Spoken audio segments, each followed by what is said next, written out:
Well, it's like the title says, there's not going to be an Honor Magic V4.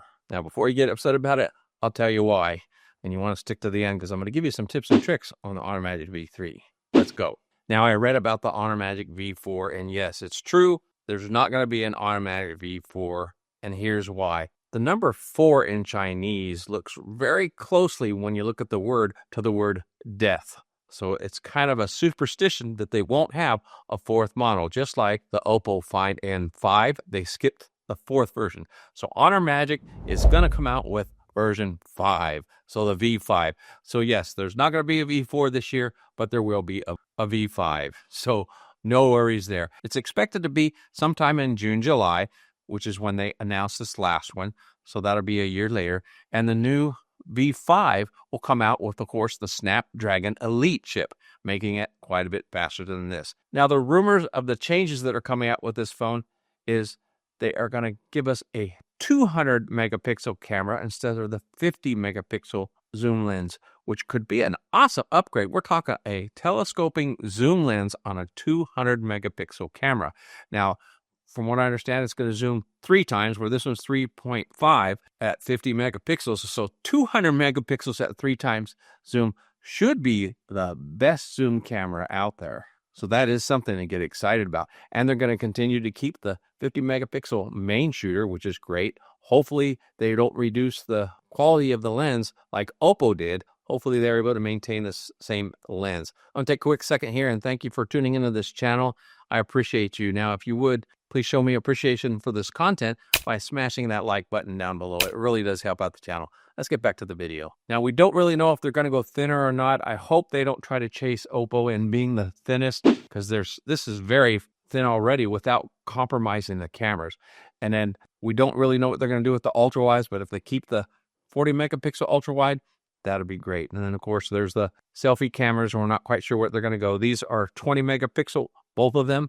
So hopefully they stay along the same lines as they do. So if the change on the camera is just that 200 megapixel, that's going to be awesome. And this will continue to be, in my opinion, the best foldable out there. Now, this one is a 8.92-inch internal screen right now.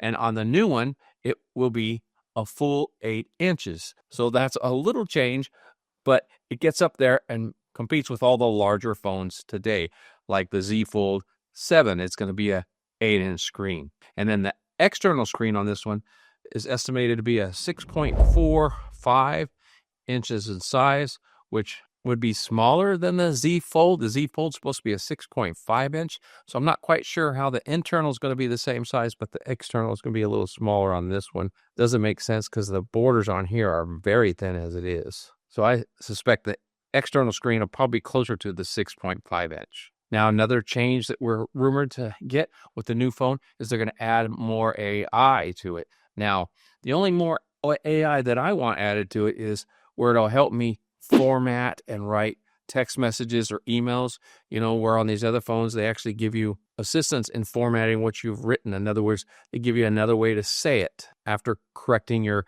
grammar and your spelling. Now, I hope it'll do that. Right now, it'll just kind of correct your grammar if you want it to, but it doesn't give you any contextual changes or recommendations.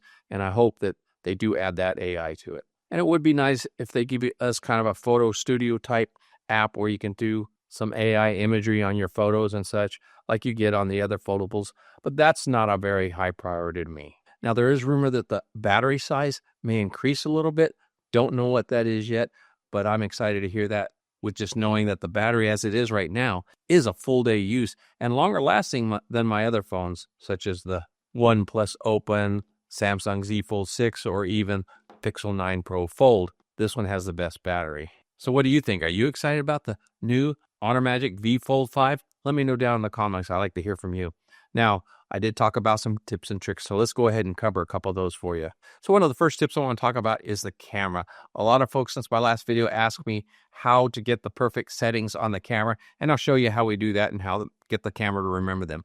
So when you open up the camera here, first thing you do is I take the HDR. If you have the phone right now, it comes on by default, and I turn it off. I turn off HDR. HDR will give you additional lighting sometimes or additional color, which I don't care for because when it gives you additional color or saturate, you lose a lot of the natural light, and this saturation will actually blur some of the pixels. That's in my view, of course. That's my opinion.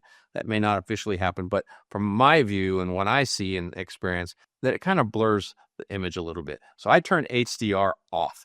And then also, you have 3 settings here. You've got natural, vibrant, and authentic that you can set here on the camera. And I like to keep mine on natural. Authentic gives you a little bit more color. Saturation or vibrant really saturates the photo quite a bit. I leave it on natural because that's the least amount of artificial coloring that is introduced to your photo.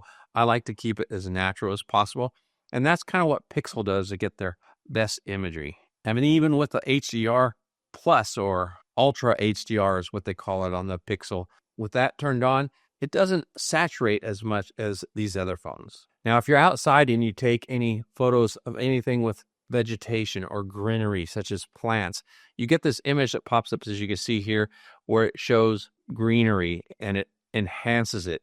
I turn that off immediately, and all you gotta do is touch it and that'll turn it off, because that again will actually add more saturation and color to your photos. For some reason, the camera on here adds enough color just on its own. So now after you get all those set, here's the trick here is you go into settings and you go on down, scroll down to where it says remember settings, and you turn everything off. I believe HDR is turned off by default. If you turn it on, it'll remember that you turned off HDR. I know that sounds backwards, but that's the case. I keep them all turned on. That way it will remember my settings. So you can see when I drop out of the camera, I have it turned off. If I drop, let's turn it on. If I turn it on and then I delete the camera, then go back into the camera, you can see HDR is on. If I turn it off, it'll stay off. And another thing, that greenery will show up in all your photos if there's some vegetation green. And if you want that AI to stop, go into settings and then you scroll down again to where it says AI photography. I turn it off because in photography, AI to me is not there as far as assisting. It'll add pixels, which are fake. It'll add color, which is fake. And to me, that takes the natural view out of the photo. And you can do all that saturation and adding color in later if that's what you prefer. Now, here's a great photo editing tip that I use all the time. A lot of it's to make my thumbnails for my video. Let's go ahead and here to photos. We'll take and open up a photo, and I'll go to my camera, and I'm going to go down here, scroll down, and find my little dog. He's right here. But I want you to pay attention to something. Look at him and see how you can see the green in the ring of his tail there. Let's go ahead and long press and notice how it kind of outlines him. Now I can hit save, and it actually saves him as a cutout. So if you go back and you look up here to cutouts, there he is. He's cut out from that scene. And notice how the green has been cut out even from the loop of his tail. So it did a really good job doing a cutout with him. So what do you do with a cutout? Well, I use another app here. It's called Sketchbook. So let's open up Sketchbook. And let's say I've got a photo here. I've already got it opened up here in the background. This is my backyard. If I want to add a photo, you just go up here to Photos and you layer it. So on this, you pick Photos. And let's pick the photo of my cutout dog. And look at that. He's cut out right there perfectly. And now I got a giant min pin in my backyard. So you can see here, and you can move them around anywhere you want. And this is called layering. And if you take the photo here on the side and move it up top, whatever's up top is in the front as far as layering. So there you go. And you can layer up photos as many as you want here. And this is how I do a lot of my thumbnails. So you can see here, see there's one of my thumbnails. All I do is I layer in the app like that. So the photo of me in this image is just me standing in front of the camera, rolling the video, and you can actually pause a video, and then you can cut an image out of the pause video. And that's how I make my thumbnails, through layering. Now, that's just a couple of tips and tricks that you can use with this phone. You can also put on stackable widgets, which is really cool. I like doing that. And here's another real quick trick you could do. They have hand gestures on this phone.